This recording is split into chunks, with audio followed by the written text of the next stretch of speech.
Before we get into today's video, I need to let you know that applications for the Xtreme Everest project are officially open.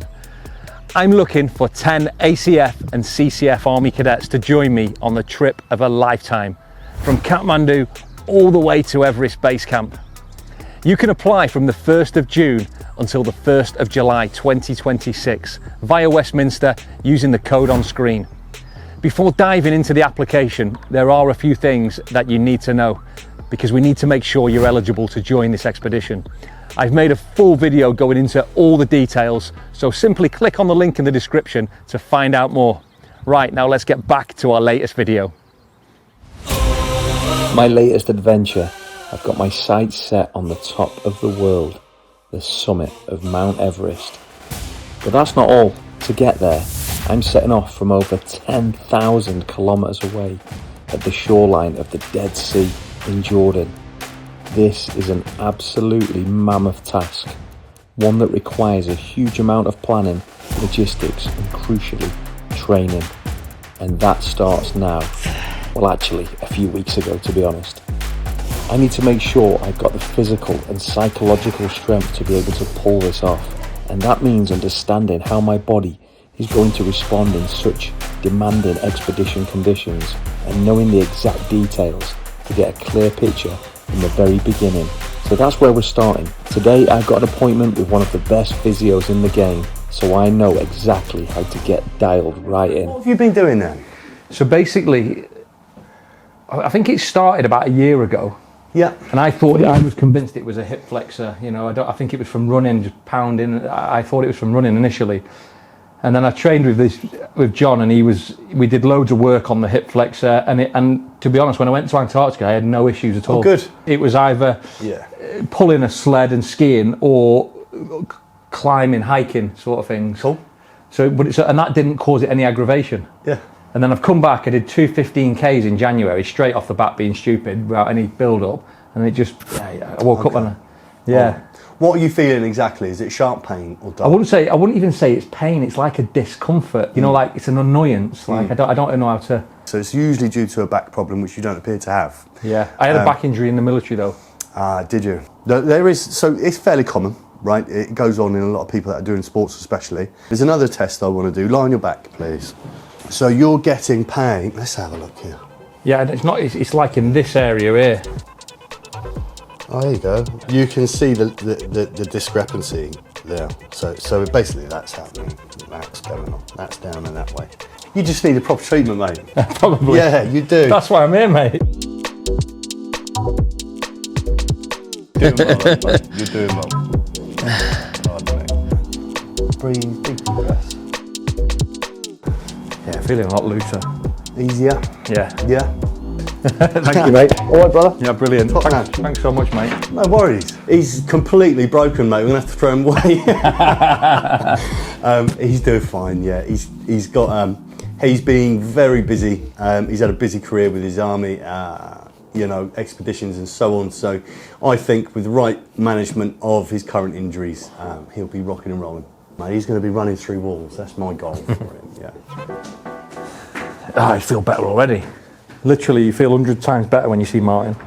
Yeah, I always try to find the best people for the job, you know, and build a great team around me, because you can't achieve anything, you know, epic without having amazing people. So working with Martin, the best physio in town, and then I've got them in my corner. So you got to give yourself the best chance possible when you're going to do something insane like we are. So I'm glad I've got them too, and I just keep building that team now, including you, Max. So after the best MOT on the market, it was down to business.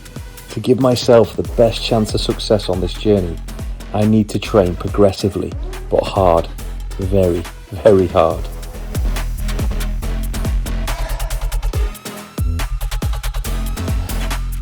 Like for you with the project, you look at it from what's the end goal and how we're going to get there. Work backwards. Yeah, and work backwards. Where for me, if I think about the end goal, that's quite a long way away, but for you, that's where you need to get us to. That's it, yeah. So what I liked about what you do versus other PTs is that you're very specific to whatever the goal is, as opposed to just turning up and going through the mill. You've actually, you know, I like that you do your research, You look at the challenge, you look at what's muscle groups, what exercises we need to do to get us there. Why not prep you for what you're going to? Essentially, it's unknown as well. A lot of unknown. So you do need to be ready for anything. Now it was time for some science. To even entertain the idea of getting to the highest point in the world, I need to know exactly what altitude is going to do to my body and if I'm going to be able to handle it. And where better place to go than the Altitude Centre in London. This is the home of high altitude training and sports science for mountaineers in the UK and around the world. These guys are all about the data, because the data never lies. We're here to find out what my mind and body are capable of, and if I'm even built for Everest in the first place. Right, pop that on for me. Yeah, just pop the mask on. So this is desaturation. The red blood cells lose. Replenish. Bang on, yeah. So Oxygen into the red blood. Yeah, so desaturation is how quickly oxygen loses or unbinds from red blood cells. Resaturation is how quickly it rebinds to those red blood cells. So you've gone from 11% to 21% oxygen. Yeah. And now we're seeing that blue line shoot back up, and that's the oxygen rebinding to the red blood cells. And it's just the time it takes to go from your low point back up to 95, which we consider like normal levels at sea level. Cool, right then, you can take the mask off now. What we're going to do now is head upstairs and get set and ready to go. Fascinating stuff. Nick is just a wealth of knowledge, and it's great to be absorbing that and learning. Love it. Cool. I'll be using that at my next one-to-one, thank you. So what we're going to do now is we're going to do exactly what we've just done, but this time we're going to be moving, because we're not going to be sat on Everest. We're obviously going to be moving through the Everest trek and hopefully up the mountain. So this is just going to tell us how the body responds to moving at altitude as opposed to sitting at altitude, what we just did in the previous test. So yeah, very interesting, and it's all science. It's all STEM. It's science, it's tech, it's engineering, it's maths, and it's data. So it's fascinating, because if they'd have had one of these in my school classroom, I might have been interested. Shouldn't say that, should I?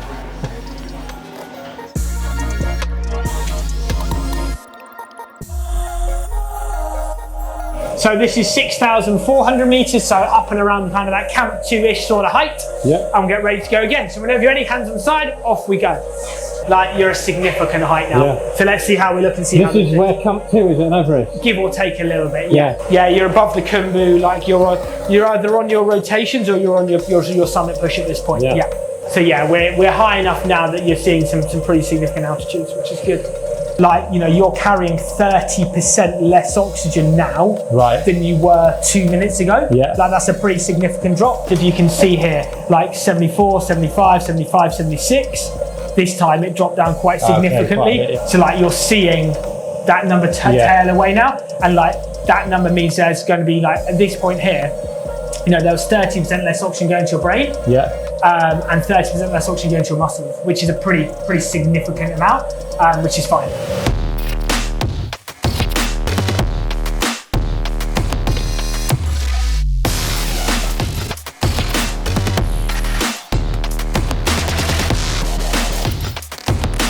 Whilst Jordan's just warming down, what we've just put him through is a lactate threshold test. So kind of what we wanted to establish here was his training zones on the bike in terms of heart rate and power. So what we can do is, if we make sure every time he gets on the bike, he's training smart and he's in the right zones, he's going to get everything he needs from every session. So what I've been doing every 3 minutes is taking a little bit of a blood sample from his finger to look at the amount of lactate in his blood. That's the byproduct of lactic acid, so hence the name. And that kind of tells us how his body is coping. So what we mean by that, is he under what we know as LT1, or his aerobic threshold? Is he between LT1 and LT2, which is like that tempo zone? Or is he over LT2, accumulating lactate in his blood really fast, in which case exercise is going to finish pretty quickly. So he's just finished now and just cooling down. And then what we'll do is formulate all that data, and then he's going to have some new training zones off which he can work with and train to for the next 6 to 9 months. Before then, we would typically look to retest again. Yeah. Yeah. Ready? I'm knocking on death's door. No, that was good. It was great. Brilliant session, hard work. I'd have probably give up earlier if Nick weren't shouting at me. But that's why you pay professionals to try and push you and get the most out of you. And that's why you come to places like the Altitude Centre to learn. So when it comes to Everest in 2 years' time, you know, we've done everything we can to prepare. It's about controlling the controllables, you know. I can't worry about the environment, you know, the weather, the avalanches, all them, but I can make sure I'm in the best condition when it comes to it. This was exactly the info I needed. Serious kit and serious knowledge. A huge thanks to Nick and the team at the Altitude Centre. But for now, it was time to get back in the outdoors and get some real world training done. Data and analytics is a necessity, but without pairing it with getting those boots on the ground, it's just simply noise. We had one weekend in Wales where I was visiting some cadet detachments, so I wanted to use it wisely. Wales has always been a great training ground for any adventure, so we aimed for the country's defining landmarks, Snowdon in the north and Pen y Fan in the south. Standing as the highest peaks in their respective regions, doing them both in 48 hours offered the perfect objective. So there we are, we have just crossed the border to Wales. So we're about to find out actually over the next couple of days if you're up for hiking. Because it's a bit of a journey for you actually, isn't it? Because you've never climbed any of the big mountains in the UK, so we don't even really know, do we, Max, if you're up for this job yet?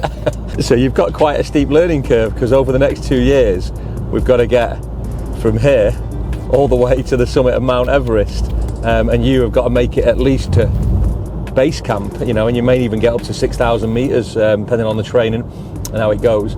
So we'll find out on Snowdon and Pen y Fan over this weekend whether you're the man for the job. A bit of a long drive ahead still. We've been going a couple of hours already and we've still got probably two hours to go, but yeah, we're heading to Snowdonia National Park and we're gonna take you up the highest peak in Wales. It's 1,085 meters off the top of my head, and we are heading to Penny Pass car park.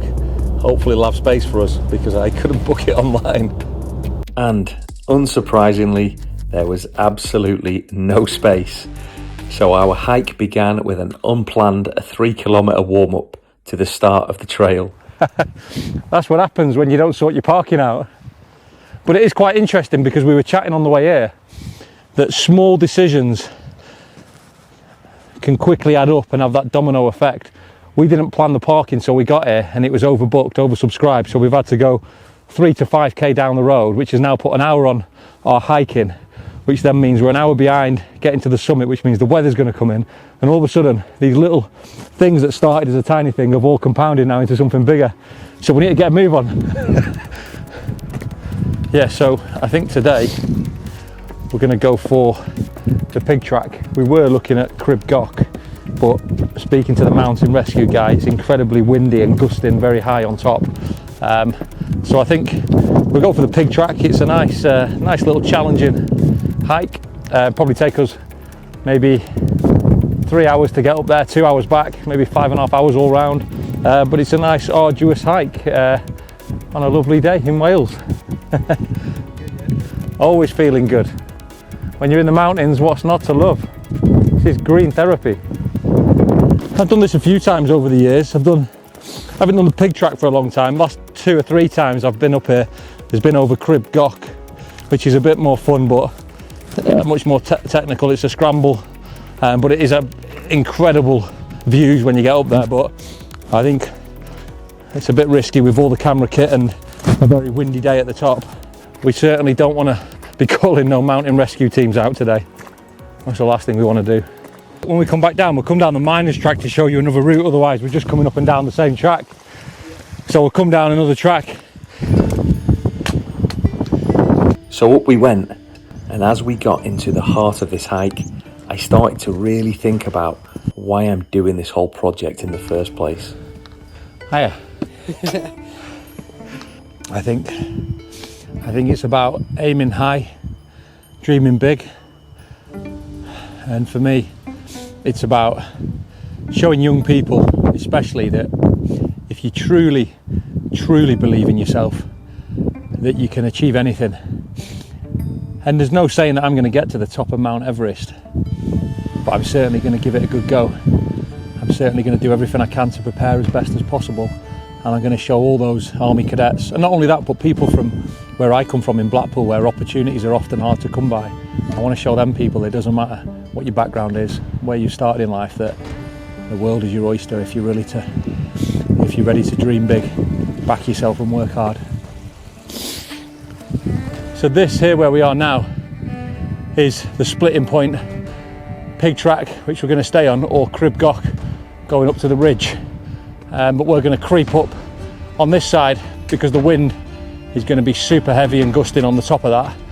And tragically and sadly, a lot of people have lost their lives over the years up there, which is tragic because many of those could have been avoided with a bit of risk assessment and what have you. So we're going to do what I believe is a sensible thing today, and we're going to stay on the pig track. So let's keep moving. And if you look down by the lakes, you can see the people, they're coming back on the miners track, which is what we'll probably come back on. We'll come back a nice easy route out of the wind, and never know, we could have a dip in the lake as well if it's sunny. We pressed on through the business end of the trail.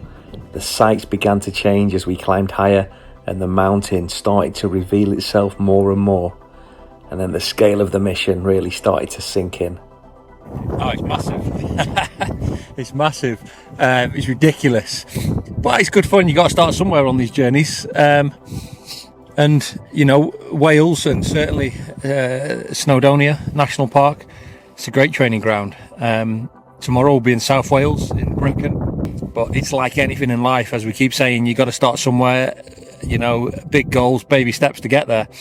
Yeah, just one foot in front of the other. We're not in a race. We're not in a rush.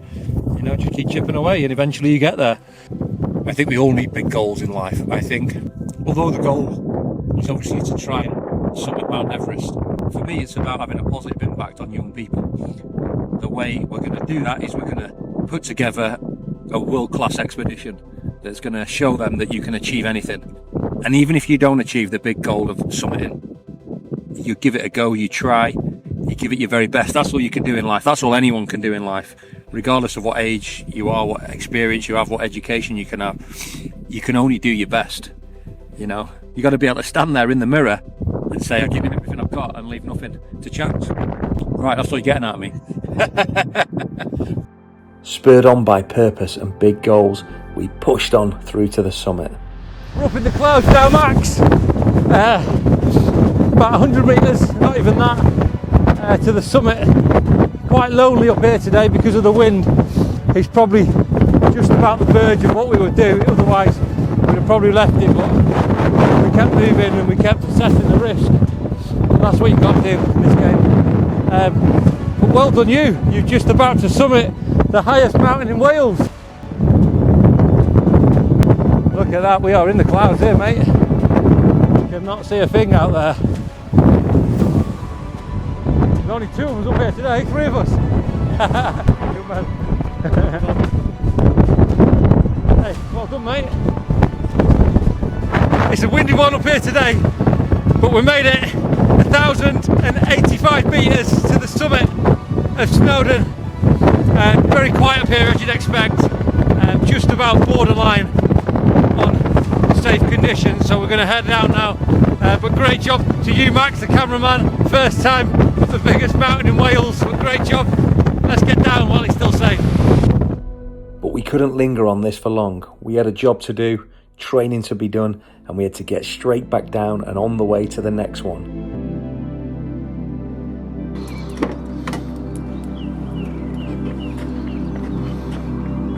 The route up Penny Fan couldn't have been more different. It was a beautiful day, people absolutely everywhere. But what a great sight, families, friends, and people of all ages getting out into nature and giving it a go. Good on them, I say.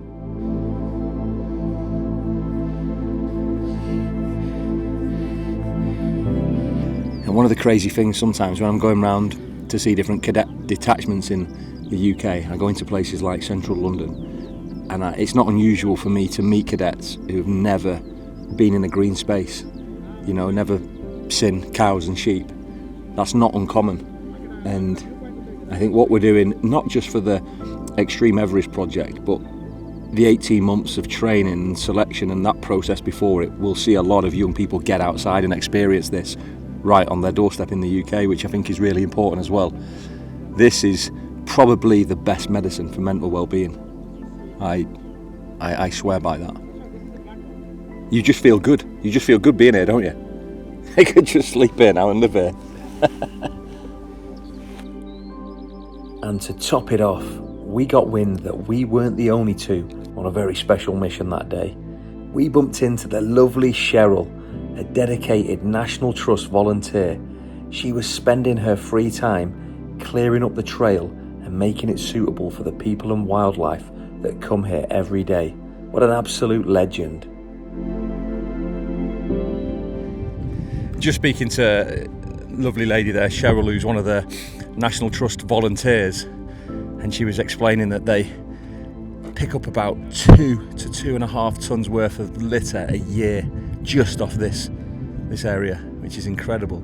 You know, just a few days ago she picked up a full tent with all the equipment in that someone had abandoned, and that's a volunteer who just comes up and down here, you know, at the weekends in her spare time to try and help make a difference. And it's because of amazing people like Cheryl and the volunteers from the National Trust that this is so pristine, because even though it looks pristine, as I say, there's 2 tons of litter taken off here a year, which is incredible. You know, I always think that 99.9% of that litter as well is avoidable. You know, of course people have accidents, you might lose a bit of, you know, a chocolate bar wrapper or something now and again, but you should always try and, if you can't recover it, you know, pay that back, pick up something else for somebody else, and try and, you always say leave no trace. You know, you should always leave the mountain better than you found it in a perfect world, which is why we try and pick up litter on the way. And so the final descent began. The road to Everest is a very long one. There is absolutely no getting round that at all. But by making that first move, keeping a clear vision, we're making progress every single day.